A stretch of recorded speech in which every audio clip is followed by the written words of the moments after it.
Diálogos. Arte y conversación.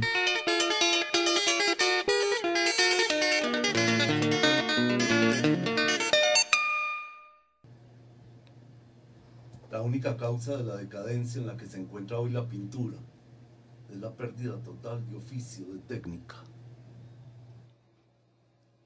Las palabras oficio y técnica hoy, a causa de las maniobras de los modernos, han adquirido un significado de cosa de poca importancia,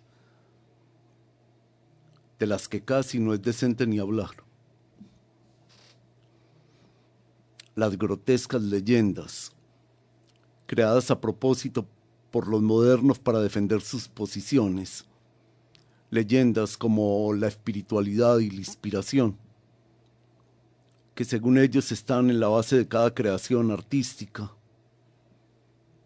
el tormento, el ansia y otras estupideces e insensateces del género son divulgadas por los intelectuales que las repiten como si fueran papagayos, creyendo que así pueden quedar bien y parecer personas refinadas, puestas al día y sobre todo inteligentes. Estas leyendas basadas en la mentira y la mala fe son las trincheras en las que se esconden los modernos para camuflar y esconder su propia ignorancia y su propia impotencia. No hay que olvidar que la palabra técnica viene del griego techne, que quiere decir arte.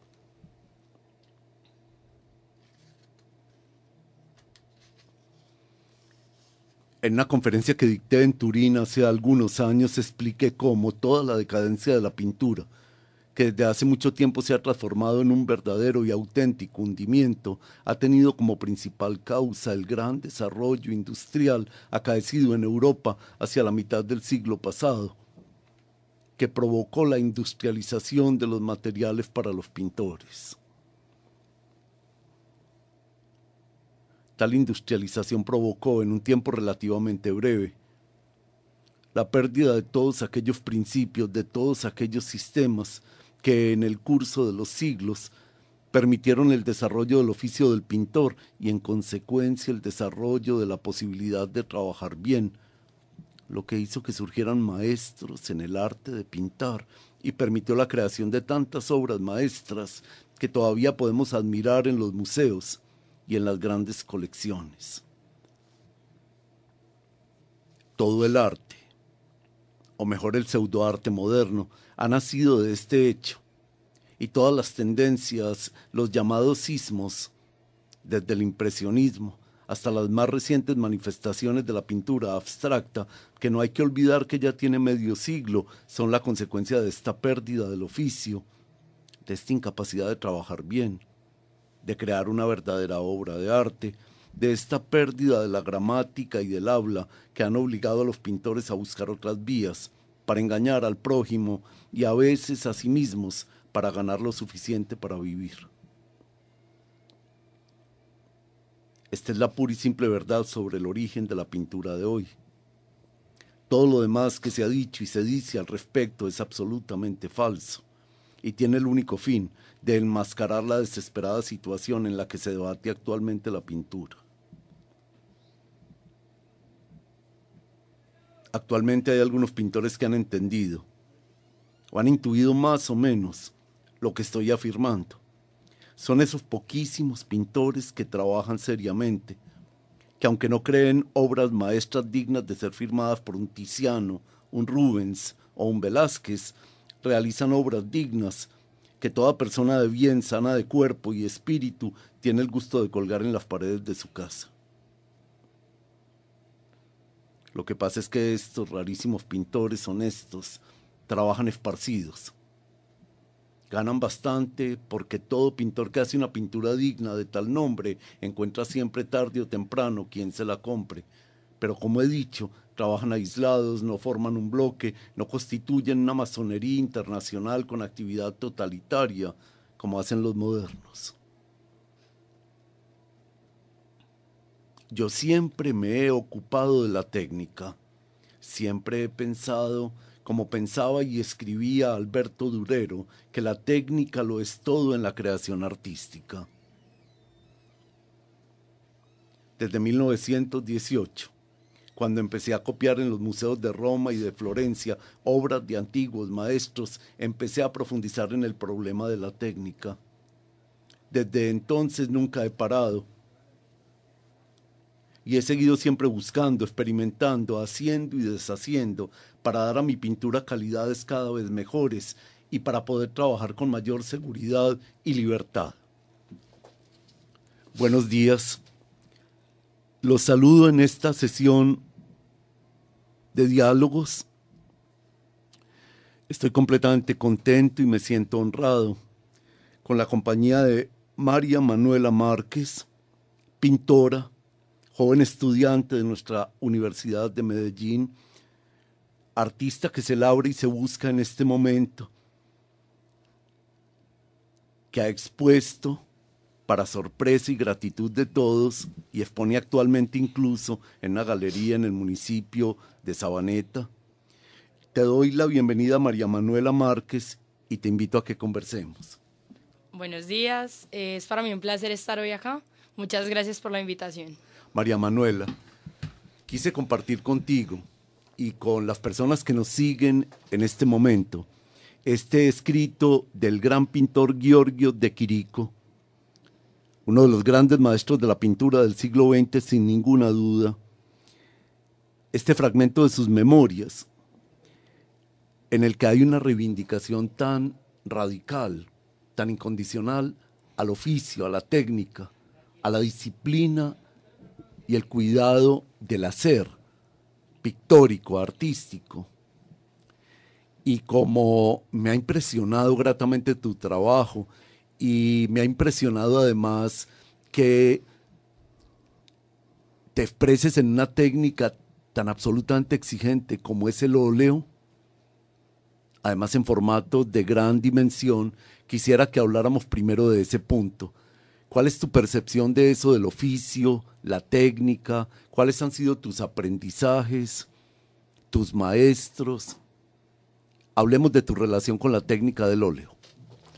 Bueno, principalmente cuando yo empecé a pintar porque un día nos llevaron a un vivero en el colegio y nos dijeron pinten lo que más les gustó, al traernos de vuelta. Y para mí lo más impresionante, lo más impactante de todo fue haber visto el telón que cubre las flores, el telón negro que cubre las flores. Entonces yo dibujé un cuadrado negro en la hoja que significaba el telón que cubría las flores. Entonces en el colegio empezaron a cuestionarse por qué había hecho eso y no unas flores. Y mi abuelito entonces, con ayuda de mi tío abuelo Guillermo, decidieron conseguirme un profesor de pintura. Mi profesor de pintura, Néstor de León, me dio clases desde que tenía 3 años hasta hace más o menos un año. Un año, y todo el proceso con él fue como del libre aprendizaje. Lo que ellos querían, mi abuelito y mi tío abuelo y él, era no inculcarme o no encaminarme directamente o, como ellos dicen, dañar a la persona, sino dejar que mediante la libre expresión, mediante lo que yo fuera aprendiendo, mediante lo que yo fuera experimentando, fuera adquiriendo el conocimiento. Que yo la técnica y la capacidad artística no fuera impuesta, sino que la adquiriera a lo largo de mi experimentación. Que yo tuviera la posibilidad de expresarme libremente y de dar todo lo que yo tenía sin tener como un parámetro de esto es lo que está bien, esto es lo que está mal y debes hacer el cuerpo humano así porque estos son los parámetros, o este color no va con este porque no forman una buena mezcla, sino que simplemente yo fuera experimentando y fuera llegando a mis propias conclusiones, que yo aprendiera mi técnica y explotara mis capacidades al máximo desde mi propia y libre expresión. Sí, gracias por todas esas cosas tan lindas que has dicho con tanta naturalidad y frescura. Y entonces, claro, me voy a detener particularmente en esa historia como inaugural de tu relación con la pintura, cuál es el jardín botánico, la belleza de las flores, y pintar más bien, en lugar de las flores mismas, aquello que las cubría, que impedía que se pudieran ver. Y entonces habla eso de una espiritualidad contundente y de un deseo de expresar algo y no simplemente reproducir lo que se tiene al frente.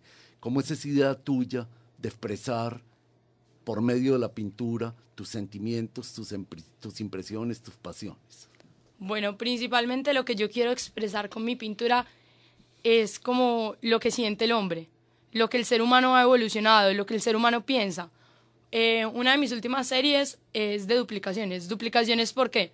Porque cuando hablamos de duplicaciones estamos hablando de que hay veces el ser humano no es sincero, es decir, no tiene los mismos ojos, no mira con los mismos ojos a todas las personas, no tiene un mismo corazón, no ama a todos los seres humanos con el mismo corazón, no tiene una misma cara. A unos les sonríe y a otros simplemente los ignora, dependiendo de lo que les sea conveniente. Para mí la expresión artística es desahogar todo lo que siento y todo lo que yo analizo en mi vida cotidiana. Muchos de los cuadros, por ejemplo, que yo he hecho son también en relación con mi familia, que es uno de los puntos más importantes en mi vida. Por ejemplo, de mi abuelito, que es una de las personas que más quiero. Muchos de los cuadros son fundamentados en lo que yo siento hacia él, en cómo yo lo percibo y en cómo yo percibo, por ejemplo, los animales, la situación de violencia que se da contra estos, el maltrato. Por ejemplo, hace mucho, cuando estaba muy pequeña, hice también un cuadro que era un toro con salpicaduras de pintura, porque no sé si recuerdes, pero un día en la Plaza de Toros tiraron unas bombas de pintura y quedaron en la entrada, quedaron chorreando. Para mí eso fue muy significativo porque yo un día estaba pasando y a mí me parecía completamente incoherente que una persona maltratara a un animal de esa forma. Entonces, mi sentimiento por los animales es algo muy grande. Y yo pienso que si maltratamos a un animal, si le causamos dolor a un animal, es como si estuviéramos causando más dolor a la humanidad. Estamos haciendo algo malo innecesariamente y estamos generando un dolor en algo que es natural, algo que hace parte fundamental de nuestras vidas. Para mí los cuadros son la esencia de lo que yo siento y de lo que yo vivo cada día. Para mí es el análisis de mi vida. Es lo que yo siento, lo que yo veo y cómo me relaciono con mi entorno. María Manuela, y qué cadencia, y qué timbre, y qué brillo tan hermoso el de tu voz, qué contundencia en tus palabras, estoy completamente pletórico. Mira que yo hago este programa Diálogos hace unos 2 años, y por este espacio han cruzado conversadores de muy distintas procedencias, oficios, intereses y todo. Y venía muy empeñado desde hace algunos días de invitar personas jóvenes. Y yo siento que va a ser así como una seriecita a la que me voy a dedicar. Y entonces me encuentro con la idea de ti, la existencia tuya, y me puse a bucear en internet y quedé, como muchas otras personas en esta ciudad y en este país, fascinado con tu pintura, muy conmovido con ella y sorprendido de tu precocidad, porque normalmente se piensa que el encuentro con la vocación se produce en una edad un poquito más avanzada que la tuya. Al menos nuestro sistema educativo normalmente no estimula mucho la precocidad, y tú eres una artista a la que se puede calificar como hermosamente precoz. Yo calculo que tú tienes unos 15 años, si mucho, estás más o menos por esa edad, y ya has expuesto en Japón y has expuesto en otras ciudades del mundo, y tu pintura se ha movido ya por diversos escenarios de este país. En fin, como a ti no, estoy seguro que no te interesa que yo te eche flores y esto, pero lo digo para que las personas que nos oyen sientan y compartan conmigo la alegría de tenerte frente a frente y poder seguir conversando. Mira que la mención tuya tan bella a tu abuelo me parece tan conmovedora. Yo soy profesor de filosofía y a mis estudiantes de universidad les digo mucho lo hermoso que es la figura del abuelo, porque a diferencia del padre, que está como muy responsabilizado con la educación, las normas, unas cosas muy importantes también, en el abuelo hay también como una especie de trasfondo de fraternidad, una especie de gratitud, un abrazo, que el padre también tiene, pero que en el abuelo además está, digamos, cobijado por la experiencia y todo. ¿Quién es tu abuelo? Para ti, hablemos de tu abuelo. Bueno, mi abuelo se llama Óscar Velázquez, él es escultor. Él ha sido no solamente el manager y la persona que me ha incursionado en el mundo del arte, sino para mí es completamente todo. Él es mi amigo, él es mi abuelo, él es mi papá, Él es todo lo que yo busco en una persona. Es decir, siempre que yo tengo alguna dificultad o siempre que yo necesito algo, la primera persona y con la primera persona con la que cuento es con él. Para mí mi abuelo no simplemente es como la figura, como bien lo decías, de fraternidad o de paternidad, sino que él para mí él es un amigo. Él para mí él es un apoyo incondicional. Es como todo lo que yo necesito. Mi mamá dice y mi abuelita que siempre yo me mantengo con él, que siempre que yo tengo alguna duda, pues o necesitan hacerme obedecer algo, lo llaman a él y le dicen, decirle que haga tal cosa, porque saben que yo le voy a obedecer siempre, porque yo confío plenamente en él. Yo deposito toda la confianza y todo el amor que siento en él.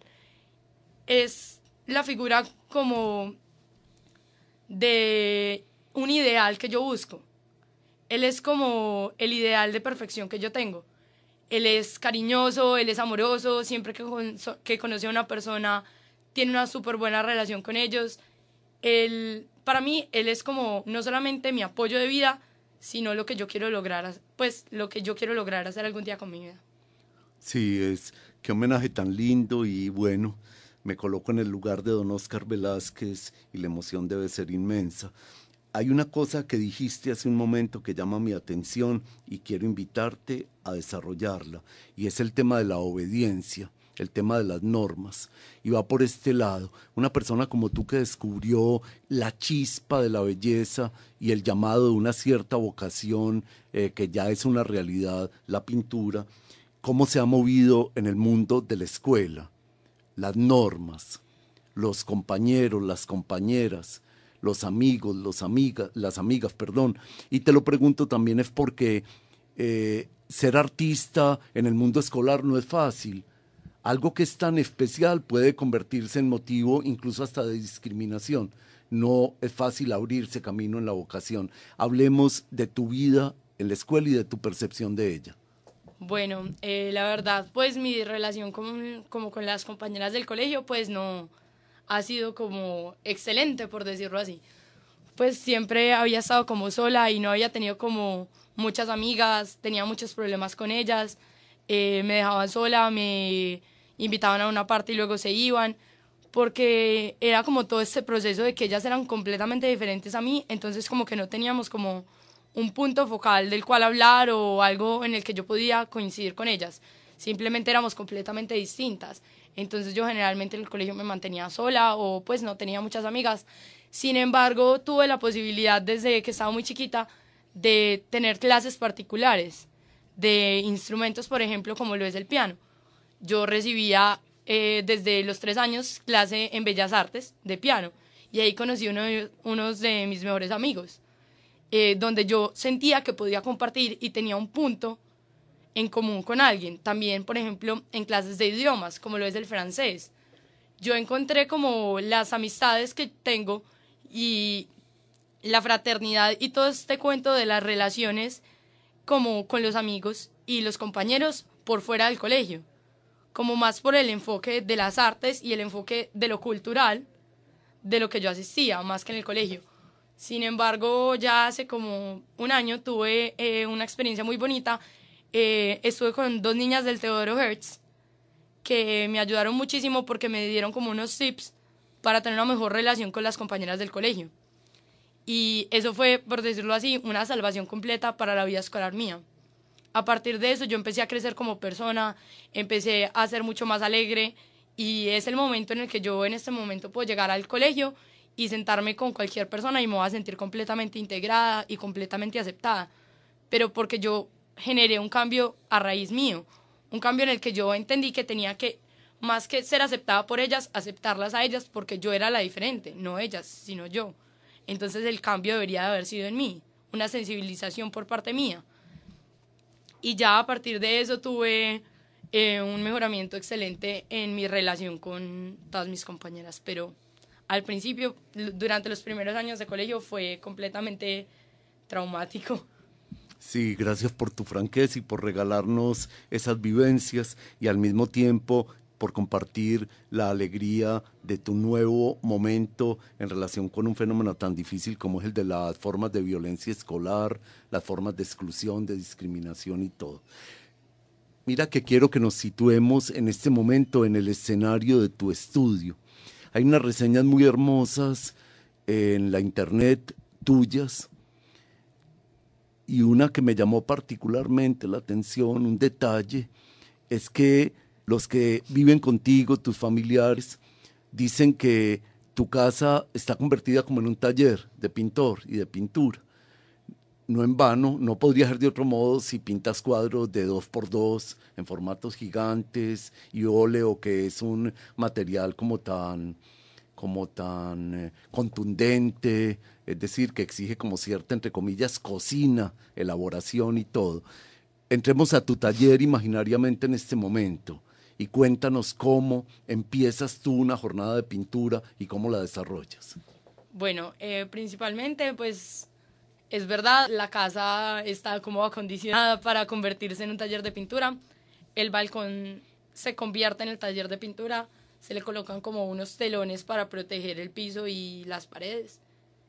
Y bueno, entro y lo primero que hago es que desde el día de antes, pues, o la semana, estoy como pensando como qué quiero hacer, cómo lo voy a desarrollar, qué colores utilizaría, pues como a empezar a imaginarlo, como a empezar a crear esa imagen visual de lo que quiero hacer con la idea que tengo.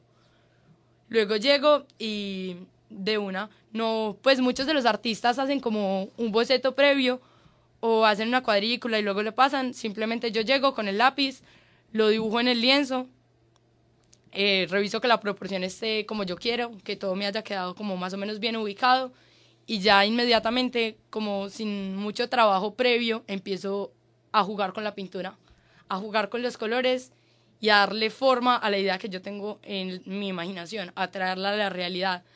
Pero algo que me parece como esencial es no desgastarme mucho ni focalizarme mucho en pasarla tal cual como yo la tengo en la imaginación a la realidad, porque yo creo que ese paso debe de ser con sentimiento, no completamente cuadriculado, no estando como sujeto a una perfección, sino que salga del alma, que salga a través de los sentidos, que salga a través de lo que yo quiero, pero que no sea completamente calculado, sino que sea algo que simplemente sea una expresión de mí misma. Sí, qué bueno. Veo con entera claridad ese espacio, alcancé como a presentirlo en tus palabras. Dijiste cosas que quisiera que desarrolláramos un poco más. Uno, el asunto de los temas. Porque con todo y que eres un artista joven, ya se perfilan como ciertas líneas temáticas. Por ejemplo, la figura humana, tu amor por lo humano, empezando pues por el cuerpo, la figura, los gestos, todo. Dos, como ya lo mencionaste, los animales. Muy particularmente en los animales, lo que también sugeriste ahora, la violencia, el maltrato y tu manera de expresar tu rechazo a ese fenómeno tan tremendo. Vi con entera conmoción unos cuadros, un cuadro en particular donde se visualizan unas ovejas sacrificadas, un cuadro que me conmovió mucho y quisiera saber en particular, ahora que me hables de tus temas, esa pasión por las ovejas, porque hay por ejemplo un cuadro en que es un rostro de mujer y una especie como de fusión con el rostro de una oveja, un cuadro El que es monocromático como en un gris morado. así es, que me pareció pues extraordinario, muy ambicioso en el sentido de muy creativo, con una imaginación muy fértil y muy contundente. Hablemos de tus temas, María Manuela. ¿Cómo los eliges y cuáles son esos temas que a ti más te conmueven y más te llaman? Bueno, con respecto a los temas, es verdad, uno de los temas que más me llama la atención y desde siempre me ha llamado la atención es la figura humana. No solo porque expresa los sentimientos del hombre, sino porque puede captar el mundo como tal. Es decir, una cara puede mostrar no solamente lo que está sintiendo el ser humano, sino lo que se está viendo detrás de esa cara. Lo que se está viendo como en el fondo, lo que está sucediendo en el ambiente. Para mí, la figura humana ha sido uno de los temas como que más he desarrollado. Aparte de los animales, hablas también de la serie de las ovejas. Bueno, la serie de las ovejas fue una serie que hice en honor a mi abuelito el año pasado. Él es un amante de las ovejas, ama las ovejas, y para mí las ovejas representan como todo este trabajo y todo lo que los animales son capaces de darnos y que hay veces nosotros ignoramos. Que ignoramos que sin los animales, sin todo lo que hay a nuestro alrededor, no podríamos ser lo que somos. Entonces las ovejas también son como los rebaños, las personas que simplemente se dejan guiar. Tiene muchos análisis. Uno de los análisis, por ejemplo, donde es una multitud de ovejas, todas van en una dirección y hay una que está en la dirección contraria, es como denotar esa diferencia, como cambiar el sentido, porque hay veces la sociedad se deja guiar por unos ciertos parámetros que pueden ser o no ser ciertos y nadie se atreve a voltearse de dirección, a desafiar lo que todas las ovejas están haciendo. Nadie se atreve como a cambiar el sentido de la vida. Entonces ese fue otro de los análisis que yo hice con respecto a las ovejas. Y, por ejemplo, una de las obras que mencionas, que es la fusión entre la cara con la oveja, hace como alusión principalmente, pues según mi perspectiva, aunque yo hago los cuadros y hago todo esto para que la gente pues genere su propio análisis. Por eso hay veces no son como muy explícitos, sino que simplemente tienen elementos que pueden generar muchos análisis. Pero mi análisis personal para eso sería como algunas veces dejamos que nuestro cerebro se convierta en una manada, se convierta en algo que está siendo guiado y orientado por una manada y por un ideal que no tenemos ni siquiera claro, que simplemente está, pero que nosotros no nos atrevemos a desafiar. Por eso la relación con las ovejas. Sí, mira que ahora quiero preguntarte, porque a medida que te oigo mi curiosidad se va como incentivando y me va resultando más fascinante tu persona y tu búsqueda y todo. Quiero preguntarte por eso del color, de los colores, porque también es una cosa muy característica, la intensidad del color en tus cuadros, la fuerza que hay en el diálogo entre los colores que utilizas. Por supuesto, yo estoy invitando a las personas que nos escuchan y nos regalan su silencio para que nosotros podamos hablar, a que conozcan el trabajo de María Manuela Márquez en el internet, en Google, pero también en la exposición que se realiza en este momento en una galería en Sabaneta. ¿Tú me recuerdas el nombre? Sí, es la Casa de la Cultura La Barquereña, queda en Sabaneta. Perfecto. Y para que tengan ocasión de conocer lo más reciente del trabajo de María Manuela Márquez, uno de los rasgos que más impresiona de él es el lenguaje del color, el diálogo entre los colores, si me permites la palabra, la violencia, pero en el bello sentido del arte que le da forma a la intensidad de los colores, lo primarios que son, pero no ingenuos, sino ya muy meditados y muy imaginados. Hablemos de tu vivencia con el color. Por ejemplo, sé que para ti el verde es un color absolutamente mágico y misterioso. Bueno, con respecto al color, para mí el color es como pieza fundamental. Más que tener una figura, pues tú puedes tener una figura como imaginaria o simplemente a lápiz, pintada en tu mente, pero si tú no le pones el color para denotar lo que esta significa, pues yo creo que queda completamente perdido. Por ejemplo, cuando yo voy a comenzar a hacer un cuadro, lo primero que pienso es si voy a tener una gama de colores, es decir, voy a hacerlo monocromático o voy a mezclar colores. Si yo voy a generar una diferencia y una discusión entre un color y otro, entre un elemento del cuadro y otro, o los voy a integrar todos y voy a hacer que la diferencia sea la luz y la sombra. Para mí, por ejemplo, algo muy significativo en el cuadro que hablas de la oveja con la cara, es que es monocromático. Está decidido para que todo esté integrado, para que todo haga parte de uno y el cuadro se vea con diferentes facetas, pero que sea entero. Si la oveja fuera de otro color diferente a la de la cara, no se hubiera generado el análisis, por ejemplo, de que sale de la cara, de que se desprende de esta, así esta estuviera en el pelo, sino que simplemente se hubiera como integrado en el pelo. Es como esa diferencia entre una integración y una inclusión. Lo que tú haces con el color es jugar con las diferencias y jugar con el proceso. Si tú quieres integrar o quieres mezclar o quieres sobreponer, dependiendo de la idea y del análisis que le quieras dar a la otra persona. El verde, por ejemplo, es un color que se presta no solamente para hacer la naturaleza, sino, por ejemplo, para generar espacios de tranquilidad, para generar esa relación que tiene el ser humano con lo que ve y con el medio ambiente. Por ejemplo, algo que es muy interesante es hacer una figura humana, hacer un rostro, una mano, un cuerpo en verde. Esto no solamente está yendo en contra de lo que el ser humano tiene entendido como figura humana, que generalmente es color piel o en cafés o algo por el estilo, sino que genera un análisis de la naturaleza del ser humano, de la naturaleza de la figura del ser humano. A mi perspectiva, el verde es un color que permite un análisis no solo de la naturaleza como tal, de plantas, animales, sino de la naturaleza del ser humano, de la naturaleza del hombre. Yo he tenido, María Manuela, amigos pintores. He tenido la fortuna de interesarme por la pintura y por ende he visto mucha pintura, sobre todo en reproducción, alguna también original.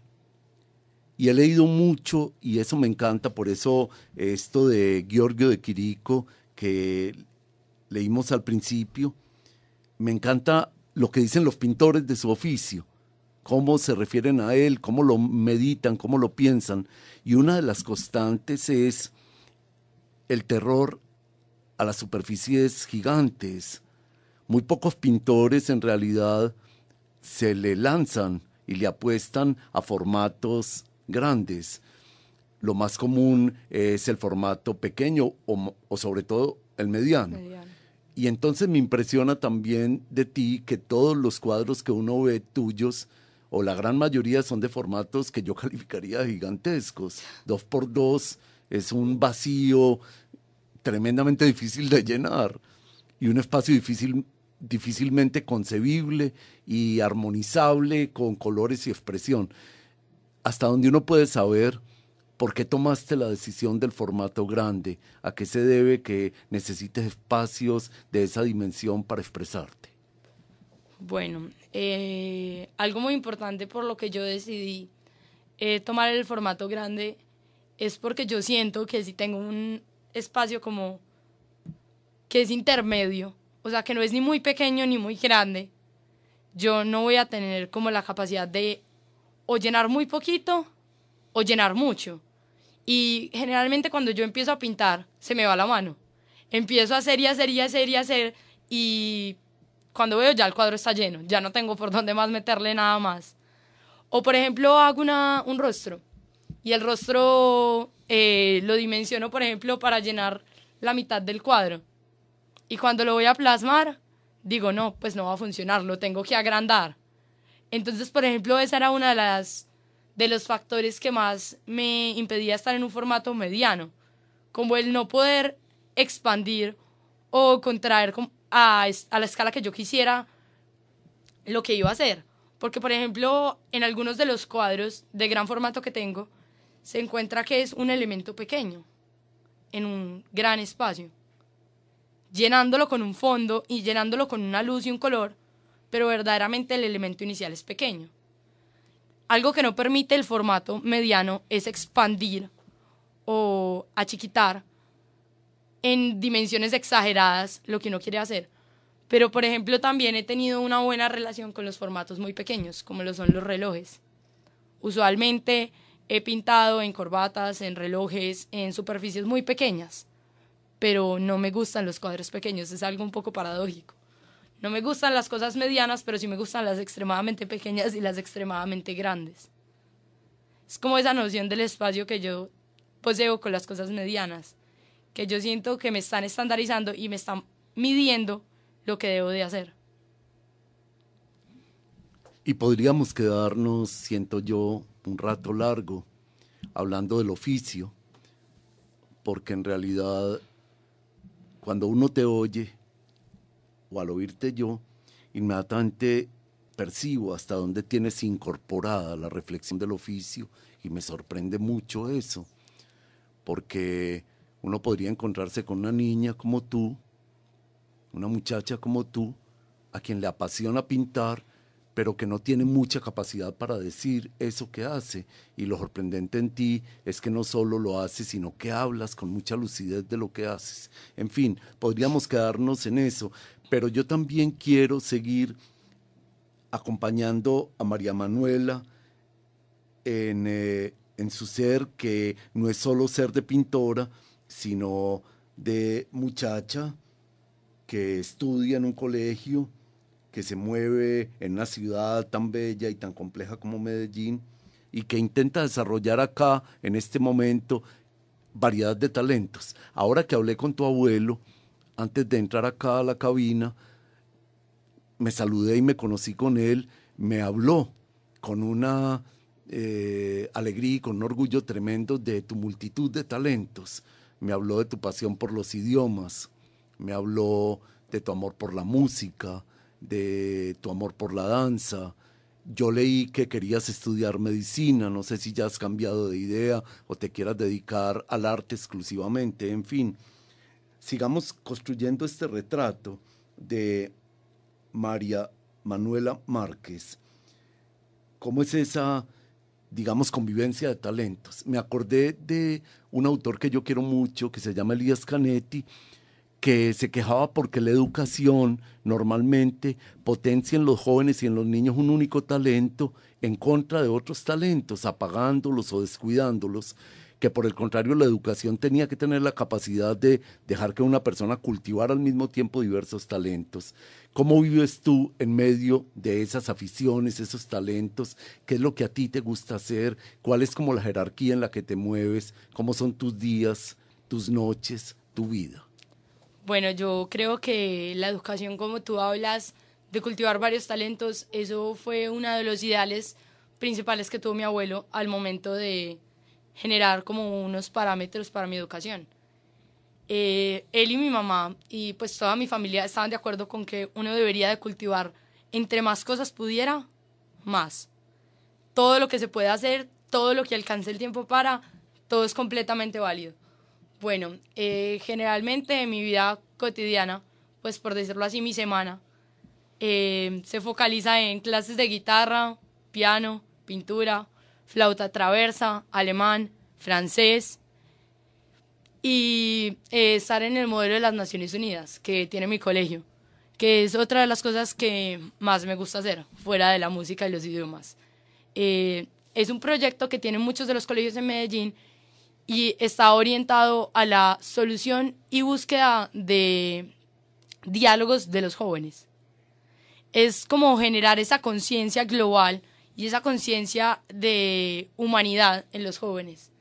A mí es algo que desde la primera vez que estuve me impactó completamente y es una de las cosas también que más me gusta hacer. Con respecto a las noches y los días, son muy largos, muy duros, pero valen la pena. Es decir, al final del año yo recuento todo lo que hice y me doy cuenta de que verdaderamente es un esfuerzo muy pequeño, como dice mi abuelo, para unos frutos muy grandes. Es un esfuerzo de muy poco tiempo para unos frutos demasiado grandes y demasiado poderosos. Mis noches y mis días están llenos hasta el tope entre las tareas del colegio, las diferentes clases y que en promedio llego todos los días a mi casa a las 8 más o menos, después de tener clase de canto, de alemán. De un día común y corriente tiene de 3 a 4 clases en promedio. Entonces para mí es y ha sido no solamente una disciplina, sino un amor. Porque a mí, por ejemplo, me preguntan, ¿y tú no te aburres y no te cansas de hacer todas las cosas que haces? Y la respuesta es completamente sencilla. Si tú amas lo que haces y te gusta lo que haces, ¿por qué te habrías de cansar? Puede que hay veces sientas sueño o sientas algún tipo de cansancio, pero nunca desistirías de eso solamente porque lo amas, solamente porque te gusta. Eso es lo que te está impulsando a seguir haciéndolo. Y quisiera entonces, mira, en ese abanico de cosas y de llamados y de búsquedas en las que tú te mueves, detenernos un poco más en ese proyecto ONU. En efecto, yo estoy enterado que hay colegios de Medellín que han abierto esos espacios, que son espacios de deliberación, de aprendizaje de la democracia, de comprensión de la diversidad de las culturas, de laboratorio de aceptación de las diferencias, es decir, una cosa maravillosa. Yo también creo que es una idea muy feliz a quien se le ocurrió replicar esa especie de tribunal de la diversidad mundial en los colegios de Medellín. Hablemos de tu Medellín desde esa perspectiva. ¿Qué es Medellín para ti? ¿Cómo es la ciudad a la que perteneces? ¿Qué te gusta de ella? ¿Qué te resulta disfrutable, entretenido, apasionante? Y al mismo tiempo, ¿qué te causa dolor? ¿Qué te causa pena? ¿Qué te inquieta? ¿Qué querrías que cambiara? María Manuela Márquez y Medellín. Bueno, un análisis que yo hago de Medellín, o que podría hacer, es que Medellín es una ciudad de diferencias. Medellín es una ciudad donde se puede encontrar una gran variedad de asuntos y que generalmente estos están integrados pero no incluidos. Es decir, están juntos y cercanos, pero no se encuentran fundidos, no se encuentran aceptados, no se encuentran incluidos. A mí lo que más me molesta de Medellín, por decirlo así, es la fragmentación, es la diferencia, es la falta de inclusión que tenemos. La falta de inclusión que no solamente se da, por decirlo así, entre estratos socioeconómicos o diferencias socioculturales, sino que hay veces ignoramos al otro, que somos capaces de pasar por el lado de alguien que está sufriendo y simplemente dejarlo. Eso es una fragmentación de la ciudad. Para mí eso es una falta de inclusión, porque si nosotros fuéramos completamente conscientes y tuviéramos un inconsciente fundamentado en el amor, probablemente no haríamos eso. Probablemente el inconsciente del amor permitiría que la gente se diera cuenta de qué es lo que verdaderamente tiene que hacer y cómo verdaderamente tiene que actuar. Y yo creo que la apuesta para Medellín en este momento es generar una inconsciencia del amor, una inconsciencia del amor que genere una aceptación y una inclusión. Porque si todos estamos incluidos y todos estamos como en un mismo equipo, entonces vamos a trabajar para solucionar los demás problemas. María Manuela, y entonces, ahora que volvimos a ti y te escuchamos de viva voz tus inquietudes, tus pensamientos y tus sentimientos, hablemos de tu familia, que es algo tan chévere. Este es el microcosmos, el mundo íntimo. ¿Qué personas componen tu familia y cómo las definirías tú? ¿Y cómo dirías que es tu familia en esta Medellín? Bueno, mi familia, yo podría decir, es una mezcla completamente de todo. Es decir, mi abuelito es artista. Mi abuela, por ejemplo, también es artista, ya que hace bordados y pintura en tela. Y un montón de cosas magníficas. Por ejemplo, mi mamá es arquitecta, pero verdaderamente esa no es su esencia es más en el campo artístico.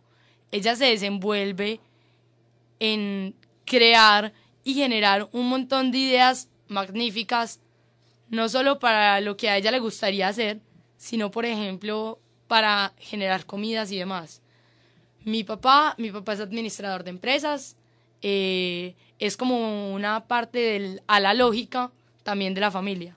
Mi abuelito también tiene mucha parte matemática, entonces ellos dos hacen como la parte lógica de la familia, como ese ala lógica y racional que tiene la familia, como más fundamentado no a lo sentimental y a lo espiritual, sino más como a lo recto, a lo que tienen como unos parámetros. Mi prima, por ejemplo, María Rosa, también es artista, ella toca piano. Y mi tío Oscar Alberto es cirujano cardiovascular. Es algo que a mí me ha apasionado mucho porque él también era muy inclinado por la pintura y él decidió convertir su arte en una ayuda por la humanidad, en una ayuda por el hombre. Entonces yo pienso que es como que toda la familia tiene el mismo fin, pero todos luchamos desde campos diferentes. Todos estamos en sectores y en alas diferentes. Cada quien aporta una cosa y todos estamos incluidos para llegar a una misma meta común. Sí, mientras María Manuela nos habla, desarrolla su lenguaje con tanta naturalidad como escuchamos, mira fijamente, de una manera muy tranquila, con una mirada muy, muy dulce, muy bella. Está con su uniforme de colegio, que es una cosa pues preciosa también para mí. Y bueno, yo en este deslumbramiento de una palabra fresca, joven, inteligente y todo, mira que yo he publicado algunos libros, yo soy poeta, además de ser profesor de filosofía, y te lo menciono porque tengo un sentimiento cada vez que publico un libro un poquito como ambiguo. Por un lado, la felicidad inocultable, y por el otro, como el pudor, un pequeño malestar de que lo más propio, lo más personal, como que se vuelva algo público.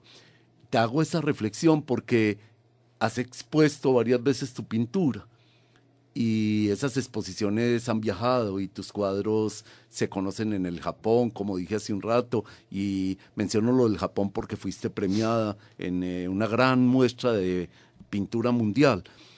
¿Cómo es eso para ti de exponer? ¿Qué sentimientos despierta en ti? La palabra exponer incluso es muy fuerte porque es exponerse, mostrarse, darse a ver. Y la pintura tiene eso también de, digamos, desnudo. La pintura no miente, en la pintura se muestra directamente algo. ¿Qué significa para ti eso de exponer y exponerse? Bueno, yo creo que exponerse y exponer es mostrar como la verdadera esencia de la persona. Y algo que me ha dejado como las dificultades que he tenido a lo largo de mi vida es que sin importar lo que piensen los otros, es una esencia. Es una esencia que se puede analizar para bien o se puede analizar para mal. Y todo depende de lo que la persona quiera ver. Es decir, yo puedo tener un cuadro y estar exponiendo la verdad de mi vida, pero si la persona la quiere ver de una forma negativa, la puede ver de una forma negativa. Y si la quiere ver de una forma positiva, la puede ver de una forma positiva. Entonces, exponer es como darle al otro la capacidad de generar su propio análisis de ti mismo. Generar el análisis sobre quién es María Manuela, ya sea un análisis positivo o negativo, y es asumir esos análisis. Lo que me decía mi abuelito es: María Manuela, usted tiene que estar dispuesta a que la critiquen y la admiren, porque ese es el mundo. El mundo está compuesto de bueno y de malo, y todo depende de quien la esté viendo. Entonces simplemente muestre su esencia, y la opinión del otro es simplemente el análisis de esa persona sobre usted. Ese no es el único análisis que le van a dar. Es un conjunto de muchos análisis lo que uno recibe en una exposición, de muchas personas, unas que están de acuerdo y otras que están en desacuerdo. Lo importante es que la persona sienta que está mostrando lo mejor de sí. Pues para mí, en mi caso. Sí, María Manuela, mira, entre las cosas que hemos mencionado, porque como ya dije que me impresiona como la calidad de tu lenguaje, la soltura, lo bien construidas que son las frases, en fin, está el tema de la lectura y de los libros y de la escritura y la biblioteca. Me gustaría que nos hablaras también de cuál es como tu percepción de eso, del mundo de la lectura. Si eres aficionada particularmente a leer y eventualmente escribir, que hablemos también como de esa especie de, digamos, de mundo, de actividad, de posibilidad que los libros y la lectura abren. Bueno, como mi inclinación por la lectura, pues disfruto inmensamente leer, disfruto inmensamente adquirir conocimiento, y yo creo que mi inclinación por la lectura es más como que al adquirir conocimiento, al tener una información que me está llegando, más que simplemente al leer como una historia que sea predecible. Yo podría decir que mi inclinación es a aprender. Mi inclinación en la lectura es a aprender, a sacar al mayor provecho de lo que sea que esté leyendo. Y con respecto a la escritura, desde que era muy pequeña me ha gustado mucho escribir, y mi abuelito es un gran escritor, en mi punto de vista y de muchas personas. Así que él ha sido como ese motor que me ha impulsado como a empezar a escribir, a empezar a sacar mis propios análisis y mis propias redacciones de lo que yo siento y de lo que podría ser una transmisión de mi alma y de mi conocimiento. Yo quiero que hagamos un ratico, un pequeño ejercicio. emplear yo unas cuantas palabras que yo siento que son como estimulantes y que tú me digas algo en relación con cada una de ellas. Una pequeña frase, lo que se te ocurra. Amistad. Fraternidad. Yo creo que la amistad se fundamenta en una verdadera fraternidad con la otra persona. Miedo. Es como una inseguridad. Para mí es como no tener la certeza de qué va a pasar, más que todo. Dolor. Es simplemente el tener una sensación que apaga la felicidad por algo que preocupa o genera un miedo. Rostro. Es un gesto, es una expresión, es el alma. Perro. Es como una pequeña expresión del amor que siente el ser humano a la naturaleza. Camino. Las diferentes posibilidades que se pueden tomar en la vida. Ausencia. Falta o simplemente carencia de no solo algo material, sino algo espiritual. Dinero.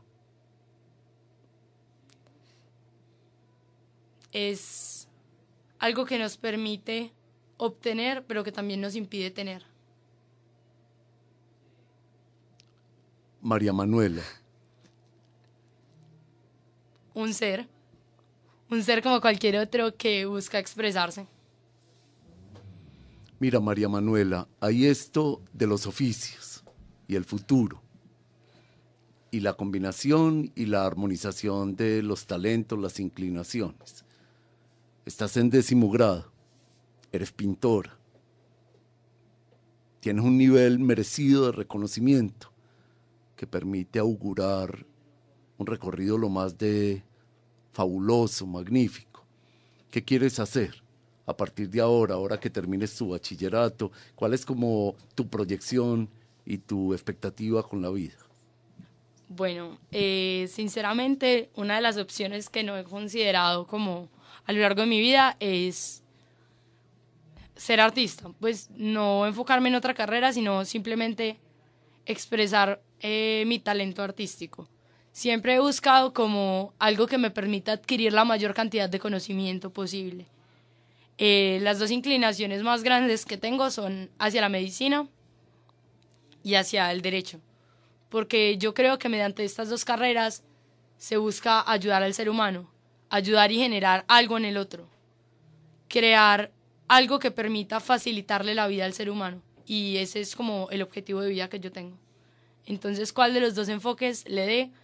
Yo creo que es lo menos sustancial, sino el objetivo que yo tengo, que es generar un cambio y generar ayuda a las personas. Sí, ¿en qué te hace pensar este asunto de Colombia, nuestro país, lo que está pasando ahora desde tu tribunal de la ONU en el colegio? ¿Cómo ves a Colombia? Esas expectativas que tenemos a corto plazo y también las cosas horribles que nos pasan todo el tiempo. ¿Tú qué conciencia de colombiana tienes y desarrollas? Yo creo que Colombia es uno de los lugares con mayor cantidad de posibilidades y menor cantidad de personas que quieran trabajar por estas. Yo creo que el problema de Colombia es que tenemos tantas posibilidades y tantas opciones o tantos caminos que verdaderamente no sabemos cuál escoger, y hay pocas personas que están dispuestas a luchar por eso. Yo creo que lo que debemos hacer es inculcar una conciencia que genere personas que estén dispuestas a trabajar por un objetivo en común. Sí, María Manuela, y entonces, como te lo había anunciado, el tiempo se iba a ir deslizando de una manera completamente delicada, tranquila. Tu palabra nos ha ido llevando sin sobresaltos, pero sí dejando signos así de interrogación lo más de ricos. Yo suelo terminar algunas de estas conversaciones con una pregunta que es la siguiente. Si tu casa estuviera en llamas, ¿tú qué te llevarías? ¿Mi casa incluyendo a mi familia o simplemente la casa como tal? Como tú quieras, si tu casa estuviera en llamas, ¿qué te llevarías? Si mi casa estuviera en llamas y estuviera mi familia, pues lo primero sería mi familia. De estar completamente sola, simplemente cogería un cuaderno. Soy Carlos Vázquez, ustedes tienen ahora la palabra.